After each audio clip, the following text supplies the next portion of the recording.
it's like sport pointing at the jockey, isn't it? I'm sure you got many fingers pointed at you down through the years. You know what I'm taking from that, Barry, is that Sam just didn't fancy Monty's pass in 2003. I hate think what age you are, Sam. Bit like that. You can't complain too much about the 8 to 15, can you, Jane? You can't argue with that price. Sam, I can always complain, and I'll definitely always argue with a bookmaker. So yeah, absolutely. Hello and welcome to the latest episode of Inside Track Ireland, our Irish racing podcast brought to you by William Hill. My name is Jane Mangan, my partner in crime is Barry Geraghty. We've been busy the last couple of days, Barry, and we're about to get busier. Before we look ahead to 3 tremendous days at Aintree, 11 Grade 1s, and of course that iconic race, the world's most prestigious and illustrious national hunt chase, the Aintree Grand National. Let's just take a moment to appreciate what we saw over Easter weekend. You were with me in Fairyhouse. We saw Soldier and Milan absolutely hack up in the Irish edition, and we saw a pair of Grade 1s as well. Yeah, brilliant performance by Soldier Milan. I suppose he backed up his bumper form from less than 12 months ago with King Rasco Grey. But no, it was a really dominant performance. Jumped brilliantly, but pulled away. And Dunamiller was a great success for him. And it was a great day locally. I suppose living locally and being from here, close to Fairyhouse, the Ward Union Hunt were well involved. And Paul Carberry led in the winner.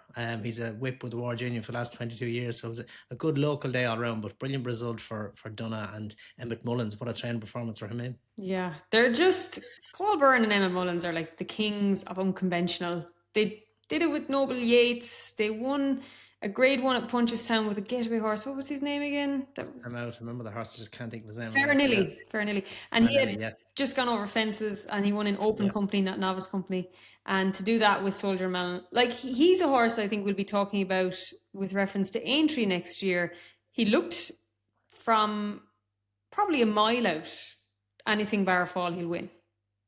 Well, he travelled strongly, and like that, he looked that way. And his jump, and we had concerns about his jump, and I suppose with limited experience, and he'd rub 1 or 2 during his novice chase in Punchestown, but he was foot perfect all the way. You know, he found it so easy, and it's generally the way in the national. You know, the best horse will just find it easy, and you know everything else tends to be on the back foot a little, and you can just get a dominant performance like that. So it was definitely a big performance, and a horse with a big future, I imagine. Yeah, a young horse, 7-year-old. So let's see what he can do. I want to reference as well, I thought from a television perspective, you and I are on the national broadcast channel on RTE. It is a really easy sell when you have characters like Cullen Murphy and Brian Hayes teaming up with Zanush, Brian recording his first Grade 1 win, and then the Slatteries with Cian Quirk on Fleur in the Park in the Willow Warm Gold Cup. That is just national hunt racing at its best, isn't it? Absolutely, yeah. And Zanush was a brilliant performance, and great for Brian to get that Grade 1, but also then for Cian Quirk on Fleur in the Park. A brilliant ride, great result for the Slatteries, but Cian was brilliant on him, and you saw what it meant to him, you know, to get that success at that level. To ride your first Grade 1, you know, at such a big day like that, it was brilliant for him. So you could see what it really meant. Absolutely. And I want to bring you some good news, Barry. How are you fixed for some good news? Good news always better than bad news anyway. Always, yeah. The RTE broadcast was as good a viewership figure as we've had for a very long time for the Irish Grand National Day. We had a market share of around 32.4%. So 32.4% on Easter Monday is a very strong figure for RTE. So it's just as well, Barry, that we put on a good show. Well, no, it's good to hear that though, Jen, but we had a good backup team with us. Yeah, we had the A team. I look forward to everybody commenting under our YouTube video here about the quality of the content. Now, that was last week. Let's kick on into what we've got coming forward. Before we do, make sure you have downloaded the William Hill app. If you haven't done so already, just head on over to the App Store. It's very simple. And we'll kick on now with the Aintree Grand National. You and I have pedigree here, Barry. We've got history, but this isn't about us. This is about the 2026 winner. And one thing we know for certain is that Patrick Mullins will not be riding last year's winner. Yeah, big news this morning on the declarations. But being honest, I was surprised initially when I saw it, but then when I thought about it, I wasn't surprised. It was very hard to make a case for Nick Rocket. His run back in Down Royal, you know, he might be on the way back, but, you know, he beat a horse called the Gradual Slope by 1 length. The Gradual Slope is rated £63, I think it was, or £68 inferior to him. So, like, he shouldn't be within the next parish to Aintree on that performance. He'd need to improve massively. So obviously the necessary improvement isn't expected. So I'd say Nick Rocket is going to struggle to make the frame this year. Can you remember the last jockey to get off a previous winner the next year they've ran? It's not a kind of stat you'd be hanging on to. What did Leighton Aspel do? Many Clouds. He won in Many Clouds. Was that You're after sharp. winning on Pinot de Rey? Was it? Or There's a reason you're so good. So he got off Pinot de Rey and he won on Many Clouds the next year. So it probably shows you when to get off a previous winner, you have to have a really good alternative. And Grange Clare West is currently second favourite. He's a fairly good alternative. he is definitely, yeah. Like he ran a great race last year. He got hampered through the race as well. He had to overcome that, and he took a chance at the last and kind of landed in a bit of a heap, lost a lot of momentum. He was running on again. Now, he's a real stayer, I suppose. He's coming on the back of winning the Bobby Joe as well, which is probably a better route than he took last year when he was beaten in Navan at odds on by Sneesy, I think it was. So he's going there in better shape this year, but he is a proper stayer. And looking at the race itself, you know, it's to me, looking at last year's race and I Am Maximus, how he travelled and how he picked up, but he looked like a horse who was probably would improve for that run. So I know they missed the Bobby Joe again this year, which mightn't be ideal, but I'd guess that with Paul Townend committing to him, they're happy to have the level of work in needed, because to me, he looked like a horse who was just caught out for fitness on the day, just in that last 150 yards. Fair point. Now, they're a pair of 10-year-olds. It's hard to believe why Maximus is actually still only a 10-year-old. He was obviously, he's got a lot of miles on the clock. So they're the Willie Mullins jockey bookings this morning. Was quite hilarious. I'm going to put in my interpretation of the jockey bookings and you can tell me if I'm wrong. But the fact that none of Willie Mullins' jockeys are riding Nick Rocket screams to me that he should actually be 66-1 and not 16-1. I would be along a similar line to that, Jane. I'm not sure if there's any connection with Tom Bellamy and the owner, or through anywhere. I'm not sure. It's a definitely left field booking. He wouldn't be a regular rider for Willie, so I'm not 100% sure where that came from. So you can read into what you want of that, I suppose. Yeah, we do love, you know, reading into these things too much. JP McManus is a very strong team, as you know. I Am Maximus, Iroko, Jaguar, Johnny Who, Oscar's brother. Oscar's brother would be one of the best stories of the race, I would have thought. Trainer with 2 horses in training, his brother riding it.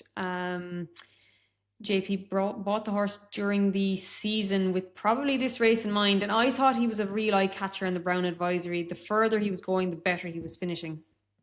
Yeah, definitely on a big race. Came home well. His dad bought him as well. Connor's dad bought him too as a young horse and nurtured him. So there's a real strong family connection all the way through with Oscar's brother. But he ran definitely on a good race in the Brown Advisory. He had good form going there. He was a good winner in Navan previously. He beat Cocktail Devon back in Punchestown on softer ground as well. So he has good form in the book. I suppose the only concern I'd have from just his handicap experience, big field handicap experience, you know, you're going to have 34 horses lining up in the National. It's got more competitive insofar as with the fences not being quite as attritional as the once were. You have more horses in contention for longer through the race, and there's more congestion than, say, at the Canal Turn. So experience is a help. The fences mightn't be as big a challenge, but just to cope with the intensity of the race and the volume of runners through it. Now, he is a professional horse. He seems really good to jump. He seems very measured. He seems good in around horses, but just that's the only slight concern I'd have from him. He looks like a really good stayer and one you'd have on the short list otherwise for me. Yeah, currently in and around 16-1 alongside Auti Kalor and Monty Stars. One I wanted to give a mention to. I'll be talking about him later on in the podcast anyway, but I know this has been the plan for probably since last season, since Punchestown last season. They've mapped this out. They started him at Newbury. He was probably in need of the run there. He went to Leopardstown. He wasn't good enough to be in contention with Dale Fury, but I thought he ran actually a much better race to the Bend at Leopardstown than he had previously done as a novice. And I just have a funny feeling he's one of those horses, a little bit like I Am Maximus. He's not quite grade 1 level, but he's got a grade 1 rating. And if you plan out a handicap like this, Henry de Bromhead's kind of the man you want making the plan. Yeah, no, and I'd agree with you completely. He ran a great race in Epperson the last day. He was really competitive with Factifile and Gallop and the Champ off the turn in. So like it was a big run. He got tired from there. He paid the price for being competitive, and he was really competitive from 3 out to 2 out into the turn in. So he's better than his finishing position there. And he has grade one form, having been second to Factifile in the Brown Advisory 2 seasons ago. So he is of that level. I think he's worthy of his mark, and you know he has experience, and he looks like a horse who's being trained for the day. Yes, 11 stone 3. That just looks like a very workable weight for him.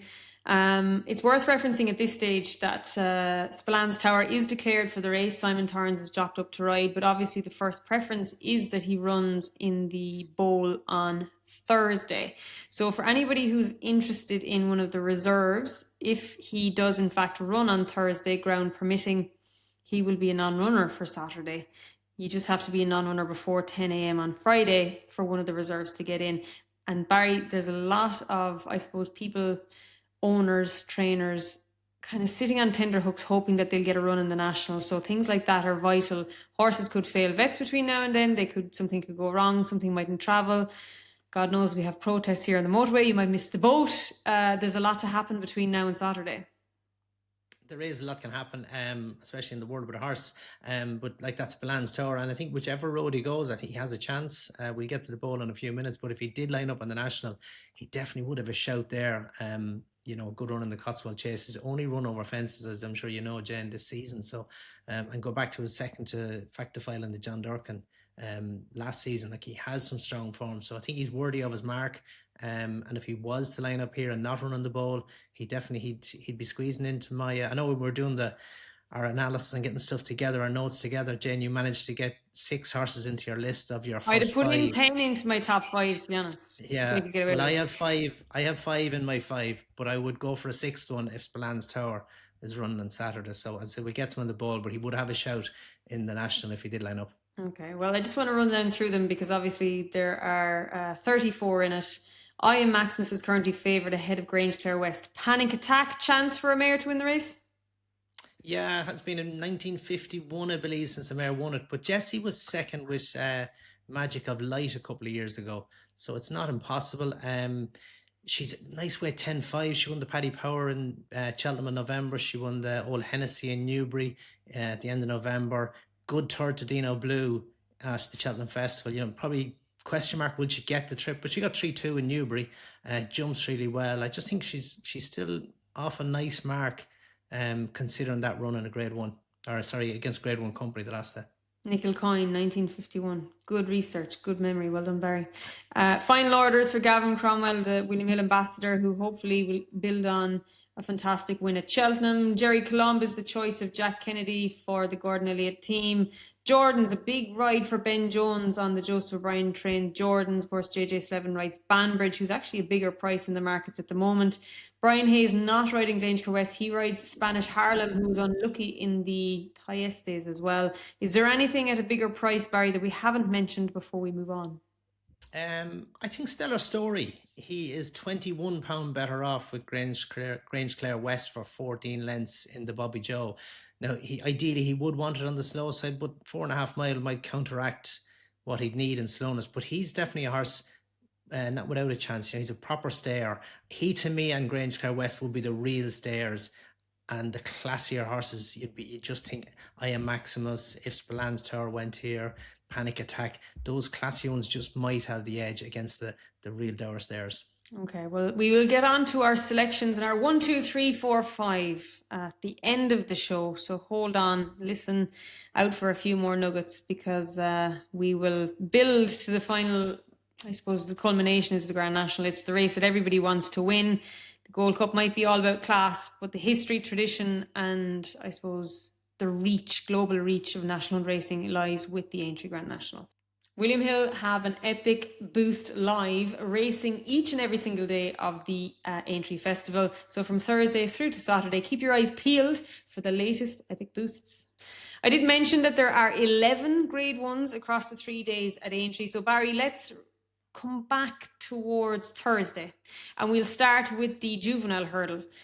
There is a notable lack of Willie Mullins contenders this time around. The last 2 years we've been spoiled with some Anglo-Irish competition because, of course, Willie Mullins has been trying to win the championship. Clearly, he's conceded defeat to Dan Skelton this time around, so we don't have as many across the grade ones, but we are blessed that in this juvenile, we've got a plethora of good horses to choose from.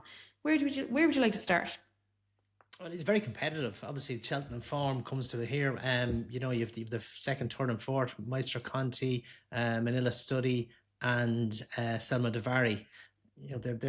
There's not much between them and Cheltenham, but that's only 4 weeks ago. And for 4-year-olds, it can be a tough enough turnaround for them. So you don't know which of them will turn up. But the one that catches my eye is Monge 2. Beat Narciso Has back in November, was third to Narciso Has at the Dublin Racing Festival, and to me just underperformed a little on that day. She was only a few lengths behind Selma Devari too that day. We haven't seen her since. Obviously there was a small issue on the back of that run, but she brings strong form here, and the fact she comes here fresh. She had an entry in Fairyhouse. Gordon has obviously ducked that in the hope for grade 1 form here, so they're aiming for grade 1. I think Monge 2, and she's a healthy price. To me, she could be interesting because I think she has the form that you would require to win at this level. Yeah, that would have been a hard decision because obviously Gordon is trying to win the championship back here at home. So the fact that he's sending her across, I think, is a real statement of intent in confidence for her class. There's no doubt she's got a lot of ability and she's getting weight off all the boys. Obviously, at the moment, the favourite is Selma Devari, one that I like. I've always been a big fan of Manila Study. I actually thought he should have won at Cheltenham. I thought he was in front plenty soon enough. Winston Jr. is the horse that I like for this race. I think he's a horse with a lot of speed. Probably should have beaten Manila Study in a trial for the triumph back at Cheltenham. I think Harry Cobden, Jack rode him in the Fred Winter and he rode him to settle him in behind horses and probably found himself a little bit too far off the pace. He's not a simple ride. He can be keen. Harry Cobden's back aboard. He's got a lot of class, and Saratoga isn't in the race this time around. So I'm going to go with Winston Jr. to turn over the triumph form in favour of the Fred Winter form. So the Manifesto is a 2.5 mile novices chase. This just looks made for Lulamba. Nicky Henderson said they took out the intermediate novice distance race at Cheltenham and they turned it into a handicap. Had that been there, it used to be called a Turners, he would have ran in that and not the Arkle. He ran in the Arkle, he ran with credit, but he finished third. This is kind of his race to lose, isn't it? Well, it's the ideal trip for him. Now, stepping up from 2 mile on Cheltenham to 2.5 in Aintree wouldn't be a massive difference. Aintree's been it is a tough track. It takes a stare, but it's a quick track as well. So you need a horse with pace. He is the one to beat, there's no doubt about that. But Cocktail Divin coming back in trip, he didn't really seem to get home on the Brown Advisory. He had Kisswell and Cess the Chance a long way behind him in Punchestown, or in Leopardstown, over 2 mile 5 earlier in the season. So I think this is the ideal trip for him. Lulamba is the one to beat, but I think Cocktail Divin will give Lulamba plenty to think about. But I could forgive Lulamba's mistake at the second last. It's a tricky enough fence, but he had travelled better there than he had done in Newbury. I think he improved from Newbury in the Game Spirit, which was a big ask for him. But I would say that he'd be better again for the experience in Cheltenham. He's only a 5-year-old, so he's a horse who's really progressing the whole time. Yeah, I agree. I just think I wouldn't be too despondent about Lulamba at Cheltenham. I think it's all about next year and what he could be over a trip. We kick on to the next race, which is the Bowl. Not a big field for this race. 5 declared at the moment. Django Bay is currently favourite. Empire Pass is second favourite. I thought Spillans Tower would be second favourite. Protectorat is next best in, and Pic Dory is the outsider of the quintet. Give me your thoughts on this. Yeah, well, obviously Django Bay ran a great race in Cheltenham, and you have to respect him at the top. But he would have had a tough enough race too. 3 mile 2 round Cheltenham in a Gold Cup. You'd be leaving it all on the pitch there. So horses don't necessarily bounce back from that as easily as they would over a shorter trip. Empire Pass did pull up at Cheltenham, obviously disappointing there, and they say he didn't handle the track, but he did win the Turners 3 years ago, so he handled it well enough then. So I'm not fully convinced Empire Pass can just bounce back as well as might be expected. So I'd be with you at Spillans Tower.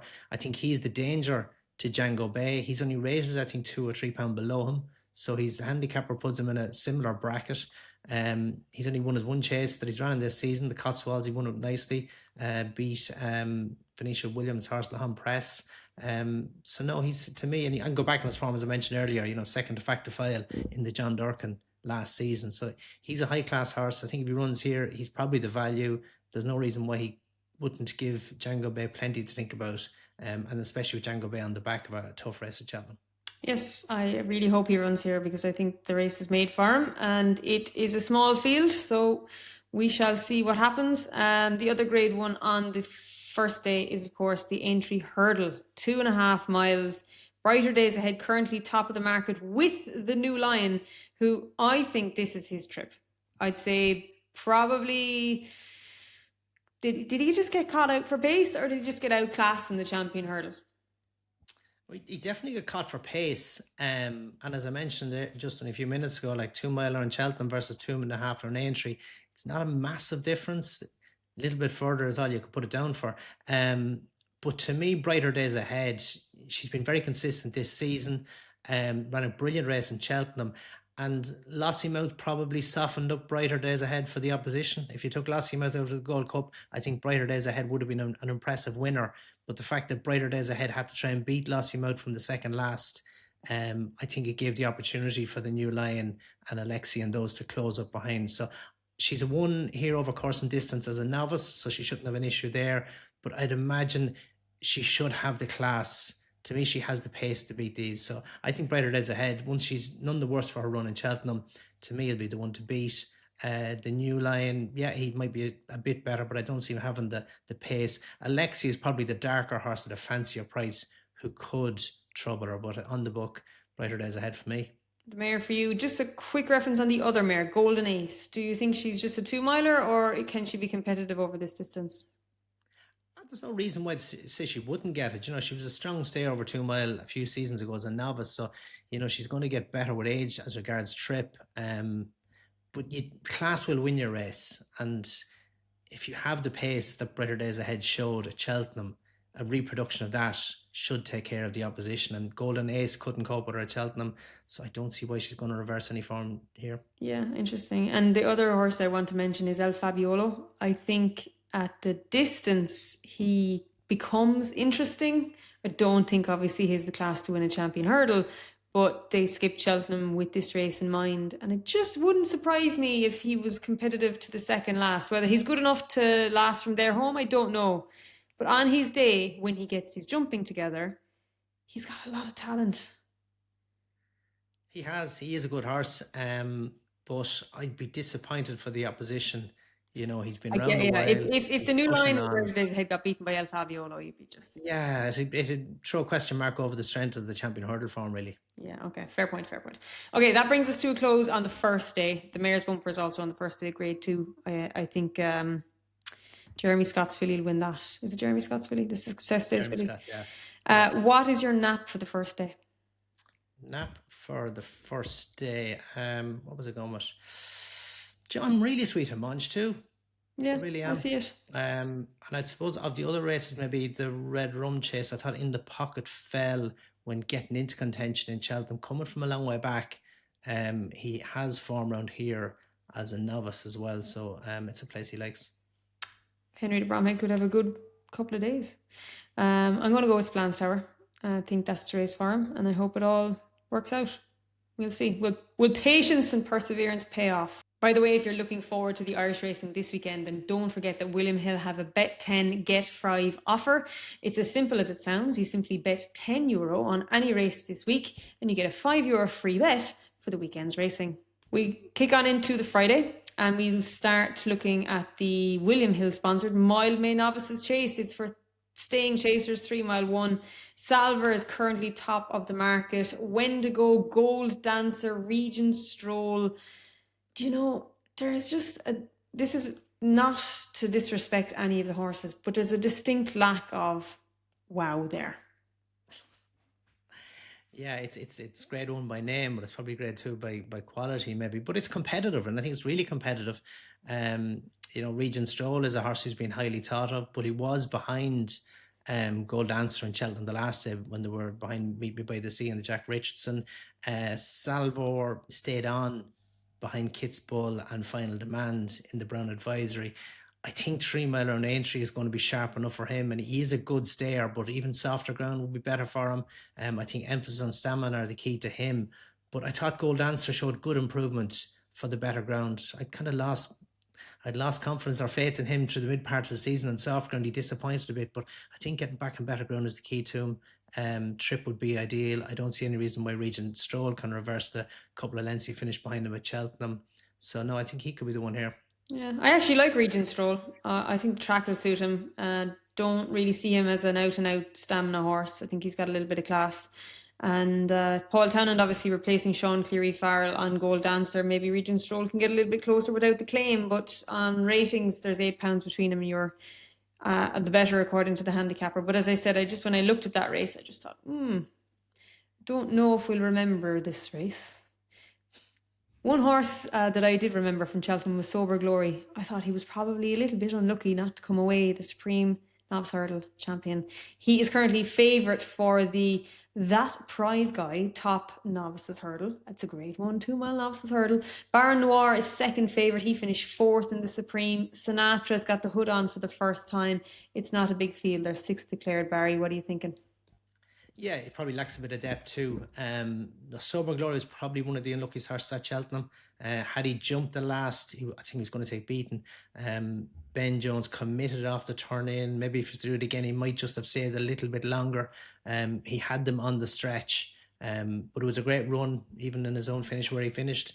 He would be the one to beat. Now, he did have a tough race because he was all out at the line, but if he bounces back out of that, I think he'd be hard to beat. That's the only reason why the Baron Noir could reverse the form with him, and to me, he's the only real danger on the book. I think the Skelton horse Sinatra, he was well held in the county, wasn't it? So I don't see necessarily why he'd have... You'd be disappointed if he was good enough to come and get him, wouldn't you? I think Sober Glory would have to way underperform, which is possible just after a tough It race, happens, yeah. It does happen. If he'd way underperform, he'd be beaten. But I think Baron Noir is more likely to beat him than Sinatra. Skipping forward to the JCB Melling Chase, it's the 2.5 mile intermediate distance, 7 horses declared. Heartwood, your Ryanair champion, is currently favourite. Grey Dawning, they've reached for cheek pieces now after finishing 4th, a lacklustre 4th in the Gold Cup. Maybe he didn't stay, dropping back in trip might help him. Gidley Park, Lotus Sud, JPR1, Solness comes here and not as top weight for the Topham as we thought he might, and Saint Segal. So is it as simple as Heartwood just repeats the business, or does the drop back in trip really light the fire of Grey Dawning? I don't really bring Grey Dawning into the equation. Coming here on the back of a defeat in the Gold Cup, you're kind of clutching at straws, dropping back to this kind of trip. I feel, he's a winner. Winner in Windsor on soft ground, he's a good horse, but no, I just couldn't. He's not for me anyway. Lotus Sud as well, then, who likes to be fresh, got beaten in Cheltenham, so he's coming back 30 days after that. It's probably soon enough for him as well. I think Heartwood will be hard to beat, and I think the only horse who could trouble him is Solness. If you go back into his form at Christmas, where he had Marine National, who was unlucky, behind him after making a bad mistake, but he'd Majborough was 3rd, Found a 50 was 4th, and Only by Night was 5th, and she was well back. It wouldn't be the greatest shock in the world if he was to trouble the favourite here, so I think he could be great value for an each way play for anyone. Only 7 runners, but I see him as being the danger to Heartwood. He shapes the race, doesn't he? We know he's a forward goer. He likes left-handed. He'll handle the tight bends. It's just what concerns me with Solness is those 3 fences in the straight. It's a long way home when you commit him. It is, but I suppose you'll have your tactics going out. And is he going to be pressed hard? He's only has to go as fast, I think, as he needs to go himself. It's a step up and trip, but he's been getting 2 mile well enough now for long enough and on slower ground as well to suggest that he shouldn't have any problem getting 2.5. I think if you just ride a normal race from the front on him and don't try to make it too big of a test and wait for the opposition to come to you, Heartwood will press him early. So, but he is a horse who's good under pressure. He battles well. So no, I just think he's way overpriced for what he has achieved. He's kind of a forgotten horse, and he's a winner at Christmas. it's not Christmas 12 months ago. No, that's fair. That's fair. And the grade one, the Sefton for 3 milers, the novice hurdle grade one is currently led by Johnny's Jury, the Albert Bartlett champion, Johnny Burke getting on him. No drama this end. He's got a reputation to repair. He's currently second favourite. Mondew Boy, Dalston lad, skipped Cheltenham to come here. That's interesting for me. Zeus Power ran exceedingly well at 50-1 behind King Rasco Gray at Cheltenham. He was an eye catcher coming from off the pace in that race. This is a good race. I think it's take a good solid staying performance to win it. Johnny's Jury stayed on really well to win in Cheltenham, obviously over 3 mile in the Albert Bartlett, and that's more like a marathon trip than what the Sefton is. And to me, I just wonder, has he got the natural pace to hold position around a track like Aintree? So I'd have my concerns with Johnny's Jury. No drama this end. To me, it's a big bounce back from a massive underperformance at Cheltenham, so it'd be hard to have faith in him. But I thought Zeus Power, if you watch back, just watch the replay where he came from at the second last, even where he was at the last, and the ground he made up from the last to the line against real quality. King Rasco Gray, he's a proper horse. We fancied him. We were fancying him for whichever novice he went for. So that to me, it's stronger form than the Albert Bartlett, but I think it's the right trip to compare a horse to 3 mile around Aintree. So to me, Zeus Power, reproduction of that would make Zeus Power the one, and could be a good day for Joseph. Could be really interesting. I want to question, we mentioned the Grand National with reference to jockey bookings. I must say, I was a little bit surprised to have Sam Twiston-Davis on No Drama this end and Harry Cobden riding Talk to the Man, who's double the price. So are you thinking, okay, Harry Cobden had the choice and he picked Talk to the Man, or am I reading it too much into think with Sam Twiston-Davis probably going to be riding No Drama this end next year, so Nichols put him on that horse? Yeah, I think Harry, the finger was pointed at Harry after the race. It's like sport pointing at the jockey, isn't it? I'm sure you got many fingers pointed at you down through the years. Sure, look, it's part of the game, whether you're a football manager or a trainer or an owner or whoever, you can have your opinion, and, your striker isn't in form or he's not getting the right kind of, delivery. So it's take what you want out of it. But, Sam Twiston is more likely to be riding him next year, but I think Harry took the rap for a poor show at Cheltenham, I'd say. Okay, right. Talk to the Man or No Drama this end. We'll find out on Friday afternoon. What's your nap for the Friday, Barry? There's obviously plenty to pick from. I think I'm going to go with Heartwood in the Melling. I think the track and trip and opposition, I was really impressed with him at Cheltenham. And to be honest, he just probably needs this trip. He's just probably not a 3 miler, and they've tried that. So they've found his optimum conditions. I'm going to go him with Melling Chase. Well, I'm going to go for 2. I'm going for Solness as an each-way play in the Melling. I know, yeah. You can have as many as you want. Yeah, I'm not going to go. I won't go for too many. I think Zeus Power in the Sefton. That was a brilliant run at Cheltenham on the back of 2 wins. Horse on the up, just because he hadn't beaten it in fancy, but he had been impressive on the way there. But it was a brilliant finish in Cheltenham. And he won't be 50-1. I also want to mention that I'm probably going to nap Sober Glory at the end of the conversation, so I must mention him in the top novices hurdle because it's not a great race and I think he's a standout. Saturday, obviously, at the time of chatting, Barry, we don't have decks, and we've already referenced the Grand National because we do have the final field, but I want to talk about the Liverpool hurdle, the stairs hurdle basically. What do you think is going to line up here first, and who do you like? So will Woodoo come here, or will she wait for Punchestown? Honesty Policy, I pretty much believe that Strong Leader will come here. Jinko Blue will come here. I think Joseph O'Brien said that Home by the Lee, the plan is to travel. What are you thinking? Yeah, Home by the Lee, obviously a good winner in Cheltenham, but can be hard to back it up, and especially coming back to Aintree. So I'd have a slight question mark over him. Good performance at Cheltenham. It probably hinges on Woodoo. She's only been beaten once, and that was by Lossiemouth here last year. It was two years ago. Either way, there was only defeat was against Lossiemouth. So to me, it hinges on her. If she does line up, she would be the one to beat. If she didn't, I'd like Hidden Valley Lake. Won her last year, struggled on soft ground through the winter, prefers better ground. As I said, track form, he'd be the one for me. Hasn't been to Cheltenham and had that battle there. We don't know what honesty policy in Poitou, what's going to line up. Jinko Blue coming from handicap. But yeah, so it'll be Woodhoo or Hidden Valley Lake for me. Interesting. And I know you wanted to mention Salvatore Mundi in the opener on Saturday, the 2 mile Novices Chase, another horse that skipped Cheltenham. Yeah, he beat Romeo Cooley here last season as a novice hurdler, he was well beaten at Cheltenham but reversed the form then at Aintree. Had struggled in the early part of the season but put in a good show at Thurles last time. Skipped Cheltenham, goes here straight. Horse with a lot of pace, and he's made for the track, obviously. But it wouldn't look the deepest race. And for a horse who has such good course form, I'd like Salvador Mundi in the novice chase, the Hallgarten and Novum Wines, the Maghull novice chase. Lovely. The opener on the Friday. We must mention as well, William Hill sponsored the handicap hurdle, the 120 on Saturday. Supremely West got £9 for winning at Cheltenham. I'd have given him 19 myself, to be honest. And the 155 is the Turner's Merseyside novices hurdle. That's the 2.5 novices hurdle. Again, we don't have decks, but I would be interested to see what Ballyfad and Bossman Jack can do in that. So that's Saturday in a nutshell. I think what we're going to do now is we're going to bring in Sam Norris. Barry, we're going to get some prices about our naps, and we're going to give our 1, 2, 3, 4, 5 for the Aintree Grand National. It's just that simple.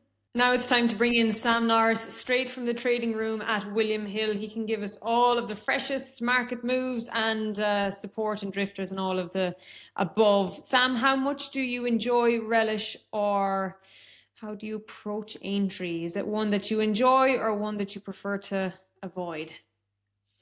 Yeah, I love it. Great meeting every year. And certainly from a trading perspective, if every race was like the Grand National, we'd be pretty happy with that. The way the money's spread, the way you get all that public kind of once a year cash on the race. If we could get that kind of layer the money all the time, spread across all the runners, we'd very much like that. So yeah, it's a completely unique race. It outstrips everything else by a million miles. I think the Cheltenham Gold Cup's the second highest turnover race of the year. The National is 6 times higher than that. So it just gives you an idea of just how popular the race is and the way every horse in the race carries money. It's unlike anything else. It's a really unique feeling to actually sit in the William Hill trading room and watch the ticker on Grand National Day, to watch the bets roll in. Always a sight to behold. So yeah, look forward to this meeting every year. Looks like we're going to get some nice spring weather as well, and hopefully a good few days of racing. That's fascinating to hear. And can I ask, what is your favourite memory of the Grand National? I feel everybody has one, whether it's with a grandfather and a newspaper, or whether it's one of those busters you have with your family every year. It's a race where most people get involved, whether you're really interested, diehard interest, or just the most modest of fans. Yeah, I feel like when I was much younger, I felt like I had a good record of finding the winner of the Grand National when I was allowed a £2 each way bet with my dad. Although I never remember seeing the winnings of that. He'd often get me a treat, but I don't ever remember seeing the cold hard cash. Rent, I think he called it. Yeah, which is fair enough. But it felt like I had, Bala Briggs, Hedge Hunter, Comply or Die, Don't Push It. Felt like I had a lot of winners in a small period of time. Since I've been big enough to bet my own money on it, hasn't been quite as successful. But yeah, very fond memories of that, and getting a nice treat from my dad for tea rather than the actual winnings were my clearest memories of my early years watching the National. You know what I'm taking from that, Barry, is that Sam just didn't fancy Monty's pass in 2003. I didn't get that one. Yeah, I didn't get that one. He backed everything else around him. I hate to think what age you are, Sam. Let's kick on into the fancies for 2026. And before we get into the big race itself, Barry, we'll kick off with your nap. It's a novice chaser, and I hope you're going to get a good prize. Yeah, Salvador Mundi in the Maghull novice chase, the first race on Saturday. Sam, he's coming here on the back of a win in Thurles. A little bit disappointing prior to that, but he has a good course for him. Yeah, traders have enjoyed taking you on a bit through the course of the last few weeks, Barry, but not this week. Not this week. Very much singing from the same hymn sheet. Put this horse to them an hour or so ago, and they said, yeah, that's the one we're keen on ourselves. We're even money about Salvatore Mundi, so he's quite tentatively priced, but it doesn't look a fantastic grade one. He took his form to kind of new heights at this meeting last year, so you'd hope that he likes the place again. And given the lineup of the opposition, we thought even money was the right mark for Salvatore Mundi. So this week, singing from the same hymn sheet as yourself, Barry. Yeah, well, evens isn't bad now. I thought it could be a shade of odds on, so I'll take that, Sam. Take that. So that's the Saturday, the 12:45, the opener, Salvatore Mundi for Barry. And I'm going to go on Friday, the 2:55, the Novices Hurdle, Sober Glory. Hopefully he can get compensation for being that bit unlucky in the Supreme, Sam. Yeah, this one is a shade of odds on. You hit the nail on the head there. I thought he ran an absolute storm in the Supreme. I thought he might have won. Granted, a bit more luck that day. That's maybe a slight little bit of pocket talk there, but this would appear to be an excellent opportunity for him to get some Grade 1 compensation. I'm not sure there's too many of the rest of the field that could match that piece of form. He had Baron Noir well enough beating fourth in the Supreme. He looks the obvious forecast link, but I think it's Sober Glory's race to lose. He's 8-15, which means the Nap double pays a little bigger than 2-1, which isn't too shabby. There could maybe be the building blocks, those two, of a multiple that's going to run through the week, or an ACCA enabler or something like that. You can't complain too much about the 8-15, can you, Jane? You can't argue with that price. Sam, I can always complain, and I'll definitely always argue with a bookmaker. So yeah, absolutely. The Grand National is one where we're definitely going to get a decent price. Barry, I'll let you kick off your 1, 2, 3, 4, 5. Hopefully, amongst us, we'll pick 10 horses. We'll surely have the winner. Yeah, well, I fancy iMaximus to get back to it again. Obviously, Paul Townend's choice, and a good run last season as well behind Nick Rocket. So he's my number one. And then looking at Panic Attack, thinking she still maybe could be ahead of the handicapper with 10-5. Little concern about the trip maybe, but she got it well enough at Newbury over 3 mile 2. So she'd be number 2 for me. Then Monty Star, who I think finished better than ran better than his finishing position in the Dublin Racing Festival. So I think he can build on his good form he has as novice. Grangeclare West, who was a good third last season, has warmed up to well in the Bobby Joe. He is my number 4. And number 5 then I have is Stellar Story, who is £21 better off at Grangeclare West. He finished 14 lengths behind him when third in the Bobby Joe. So that's my 1, 2, 3, 4, 5, Sam. Yeah, we're expecting iMaximus to be, really popular again. Obviously, tops the betting now. The credentials are absolutely clear, aren't they? Winner 2 years ago, second in the race last year. It would be the first horse in a long time since the Great Red Rum to win a national, get beaten in a national, and then win it again. And Panic Attack, your second choice there, Barry. That's been probably the story of the betting over the course of the last couple of weeks. 20-1 was available about her last week. She's 10-1 now. The first price we laid on her in the book was 66-1. That was before she won at Newbury. So there are some people sitting on a very nice looking ticket when it comes to Panic Attack. But history's against her as well. It's been a long, long time since a mare's won the race. So yeah, 2 horses there who have great chances on paper. They're right at the top of the betting, but historically, they'd have to buck a bit of a trend. Let's hope Grand they do. National is all about bucking trends. Okay, so Especially recently. I have 2 of Barry's 5. I'm going to start with Monty Star to win the race for Henry de Bromhead and Darragh O'Keefe. Barry has explained his credentials. I think Oscar's brother, the stamina emphasis will really suit him. Johnny who was victorious at Cheltenham under Richie McLaren. I hope he can get compensation for Sunny Hill Boys' agonising defeat a couple of years ago. I think iMaximus will run a huge race again as he did last year, but I think maybe the mileage will just catch him and maybe he'll finish 4th. And Iroko, a horse that's been laid out for the race as well, I think John Joe O'Neill Jr. will get into the places on him. So Monty Star to beat Oscar's brother, Johnny Who, iMaximus and Iroko. Basically Monty Star to beat JP McManus is what I'm saying. This is another one that the William Hill traders really like, by the way. Monty Star is the one that the team consensus is kind of for. We're going to try and keep him on side if we can. String of good runs in defeat this season, as you guys have touched on. So he's 16-1 at the moment, but we'll try and keep a bit of him for ourselves. I noticed you've gone for a 2, 3, 4, 5 for JP there, Jane. We are 25-1 that he saddles the 1, 2, 3 in the race, which, given his embarrassment of riches at the top end, is no surprise to know that's popular. And we're 40-1 that Willie Mullins has the 1, 2, 3 in the race, as he did last year. And I've got to ask you guys as well, Willie Mullins' jockey bookings, was it a surprise that side of the water? We were kind of flabbergasted when the news came out today. Was that expected, that Patrick Mullins was going to jump ship, that Tom Bellamy was going to come in for the ride on the reigning champ? I suppose we touched on it earlier, and there's no romantic with Patrick Mullins anyway. I would have expected him to stay with Nick Rocket, but when I saw the switch, I was thinking, well, I'm not surprised because I don't give him much chance on the strength of his form, the form of his downright run the last day. He needs to improve a massive amount from that to be involved. Yeah, my interpretation of it was that it's not even one of his own jockeys riding Nick Rocket, so that tells me he wasn't even third choice, that he's probably further down the list, and maybe he's not doing things like he was in the build-up to the race last year. Thanks very much, Sam. Before I let you go, I must ask, what is your £2.5 shilling going on this time around? I am going to give another chance to Captain Cody. He's got to turn the form around with Grange Blair West and a couple of others. He's not as big as I'd like him to be. He was 25 to 1. He's into 16 to 1. Nice low weight. He'll stay the track. I mean, he laughed at them in the Scottish Grand National under Harry Cobden last season. That was an incredible performance. So he's been on my mind for Aintree all season. Probably does need to bring a little bit of a better showing to the table than he did in the Bobby Joe last time around. But yeah, he'd be the dart for me, Captain Cody. And we'll give a little word to dear old Twig as well, of course, who sneaks in the race, and he's going for that £500,000 bonus that William Hill are putting up this year for any horse that can win the Beecher and then go and follow up in the Grand National. Contrary to popular belief, we'd like to give that £500,000 prize away, actually. So we're fingers crossed a good run from Twig this season, who sneaks in. I think he's number 34 on the list as well. So if we could give the bonus away to a really nice team, that'd be great as well.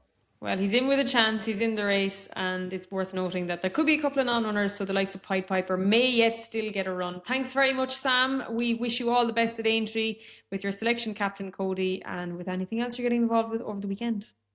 Thanks, guys. So, Barry, this brings the podcast to a close.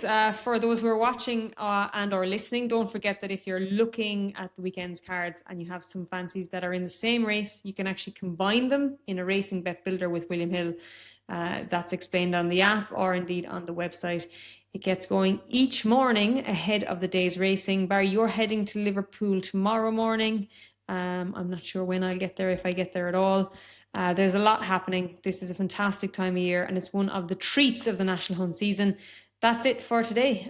If anybody has enjoyed the podcast, do please subscribe to the YouTube channel and leave us a comment of what you like or indeed what you don't.